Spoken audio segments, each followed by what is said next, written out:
Part 2. The Disproofs of Authority. Letting go of the myth.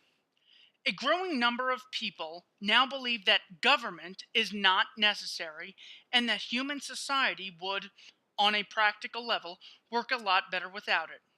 Others argue that regardless of which works better, society without a coercive state is the only moral choice, as it is the only choice that does not support the initiation of violence against innocent people. While such arguments are both valid and worthwhile, there's actually a more fundamental point that renders such discussions moot. Authority, whether moral or not, and whether it works or not, cannot exist. This is not merely a statement of what should be, it is a description of what is.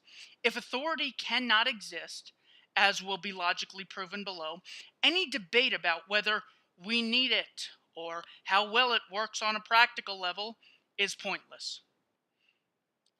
Accordingly, the point of this book is not that government should be abolished, but that government, a legitimate ruling class, does not and cannot exist, and that failure to recognize this fact has led to immeasurable suffering and injustice. Even most of those who recognize government as a huge threat to humanity speak of doing away with it as if it actually exists. They speak as if there's a choice between having a government and not having a government. There is not. Government is a logical impossibility. The problem is not actually government, but the belief in government. By analogy, one who realizes that Santa Claus is not real does not start a crusade to abolish Santa or to evict him from the North Pole. He simply stops believing in him.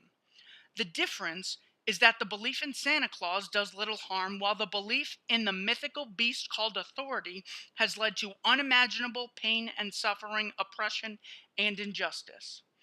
The message here is not that we should try to create a world without authority. It is that it would behoove human beings to accept the fact that a world without authority is all that has ever existed, and that mankind would be far better off, and people would behave in a far more rational, moral, and civilized manner if that fact were widely understood.